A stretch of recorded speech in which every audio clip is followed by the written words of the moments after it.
What's up, guys? This is Coach Grant with First Down Training, and today we're going to be breaking down the best upper body lifts for quarterbacks. Let's get started. But also, fellas, if you play quarterback and would like to train with us this off season, check out that very first link in the description below. We're going to be coming out to 10 more states across the country for 2-day-long QB and wide receiver training camps. So we're going to be coming out to Virginia, then we'll be heading out to St. Louis, Missouri, Honolulu, Hawaii, Boston, Massachusetts, Cleveland, Ohio, Austin, Texas. Then we're going to be coming out to Newark, New Jersey, Seattle, Washington, Denver, Colorado, and Los Angeles, California. So if you guys are local to any one of those states, we would love to have you out to one of our off-season QB and wide receiver camps. So very first link in that description below, fellas. Let's get back to this video. All right, guys, so first thing I want to talk about is some of the exercises that you should avoid as a quarterback. So everybody talks about, the quarterback position. Everybody knows Tom Brady doesn't lift weights. Why doesn't he lift weights? What does he not? Why? What's the reasoning behind that, right? And the reasoning is that he wants to keep mobility in his upper body. Now, it's easy for a guy like Tom Brady to sit there and say, hey, don't lift weights, because he's at the peak. He's the greatest of all time. He's at the time playing in the NFL, and he doesn't need to get any bigger. He doesn't need to get any stronger because he's already the best. He's the best in the game, so he could focus solely on performance. Now, I'm sure there are a lot of quarterbacks out there who need to put on size, who need to get bigger, but bench press and heavy upper body work is probably not the way to do that. I understand. I get it. Sometimes you're in high school and you have to do those exercises. I was in the same scenario as you guys. But there are other alternatives that you should be doing on your own time to help you build size, obviously build strength, but still maintain mobility in your upper body, because that is what's most important with your throwing mechanics. So the two top worst exercises you should be doing for quarterbacks in the gym would be number one, bench press, and number two, heavy overhead shoulder press. Now, today in this video, we're going to give you some healthy alternatives for that and explain how that can help the throwing mechanical motion and your throwing sequence. All right, guys, so number one, probably best alternative for bench press is obviously going to be push-ups. Now, again, like I said, if you're a guy who's trying to put on size, you should focus on building size in your legs if you are a quarterback. You carry a lot of weight in your legs, a lot of weight in your back, and those are probably the two most athletically beneficial places for a quarterback. Your upper body needs to stay mobile. So doing body weight exercises, band resistance, and light dumbbell exercises is what will help you keep that and still maintain that functional strength, which is what we need as a QB. So number one is obviously push-ups, right? Everybody, I'm sure, has done a push-up before, and we could do push-ups. Now, there are different variations of push-ups to make things more creative and to activate that whole part of your chest, because again, we don't want to just do regular push-ups, and also that's incredibly boring. So you do something called diamond push-ups. You put your hands in diamond and you go down into a push-up. Now, you could do wide grip push-ups where you have your hands very wide, go into a push-up. You could do close grip push-ups, right? You could do plyo push-ups where you come down here and you explode up and land. You could do clapping push-ups if you're able to hit a clap push-up. You could also get on the end of a bench. This works the lower part of the chest. You get to the bench press here, or not a bench, but not bench press,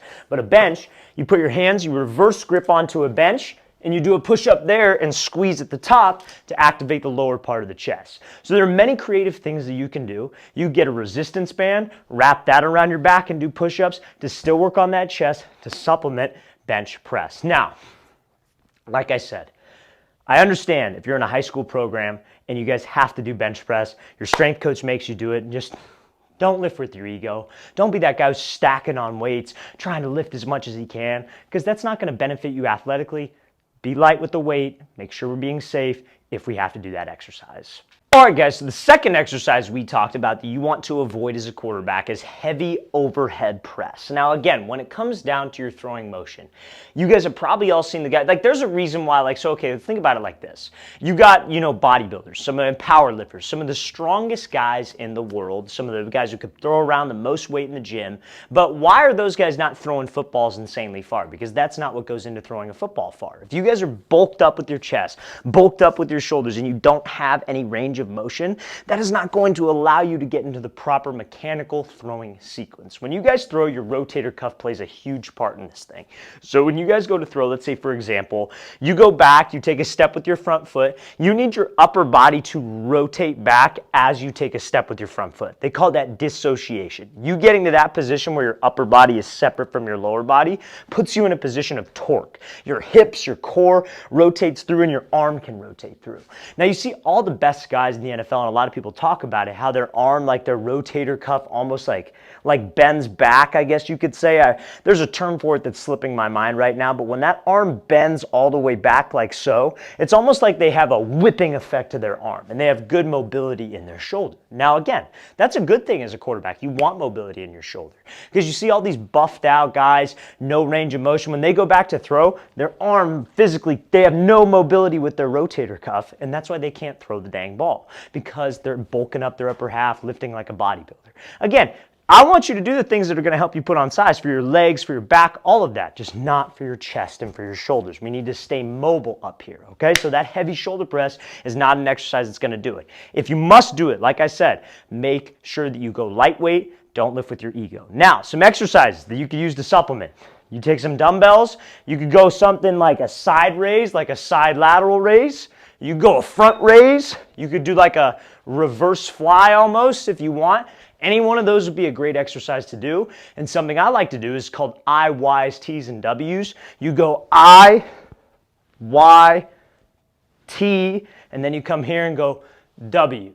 Okay, so there are many different exercises that you guys can do with dumbbells to maintain mobility. You should be doing fairly high reps, I would say, when you do that. And also, when you're doing those dumbbell exercises, go light. Do not be that guy that's trying to lift heavy and using your whole body to lift this thing. That is not what we want to do as a passer. All right, guys, so now another question that we get asked about the quarterback position is, Coach, can I do exercises for my arms? Like, can you come up to here and can you do like curls? Can you do, like any type of tricep extension? Should you get on the cable machine, do something like that? And the answer is you can do it, but it's not going to help you athletically, right? Like athletically, probably the best places a quarterback can work are their core, their hips, and their legs. Those are athletically. Like I'm talking about throwing mechanics specifically, because when you go to throw, you generate all this power from your legs. You were trying to step, trying to transfer your weight, get your hips involved to rip the upper body through. But your upper body needs to stay mobile, which is why I'm giving you these different upper body exercises that you need. But now at the same time, as a quarterback, we play a very violent game, right? We play football is one of the most violent games on earth. The quarterback position is very protected, which I think is a great thing. But again, at the end of the day, you still take some shots, especially if you're a dual threat guy, especially if you're a high school youth guy, you take some shots. So you need to be able to have some kind of size to absorb those shots. So I'm not saying never do curls, never do upper body work, because you do need to do that. You don't want to be a twig, you don't want to be skin and bones, and especially if you need to get bigger, like a college coach told you to put on some size, your high school coach, if they want you to play varsity, they told you to put on some size, you got to listen to them. You can't be that renegade guy who's like, oh, I'm just going to do my own thing. You got to do those certain things, but athletically, you won't get any benefit out of it. It will help you absorb hits. It'll help you take some hits, but it's just mainly to look good, right? And listen, we all do the exercises. Just you have to find that happy balance of training for size, especially at the quarterback position, and training that's actually going to help you athletically. And we always want to be training like athletes. We always want to be training like quarterbacks. We never want to be that guy who just trains like a bodybuilder and that's it. You've got to do things that will help you out on the field, and that's the whole purpose of us making this video, to show you some different upper body exercises that might actually help you on the field. All right, guys, I really want to thank you for watching. I really appreciate it. If you have any questions at all, don't hesitate to leave those in the comment section below. We always appreciate the feedback. It's always great to hear from you guys. And again, fellas, if you'd like to come out and train with us in 10 different states this offseason, check out that very first link in the description below. We'd love to have you out to one of our off-season QB and wide receiver camps in 10 different states. So very first link below. I'll see you guys next time.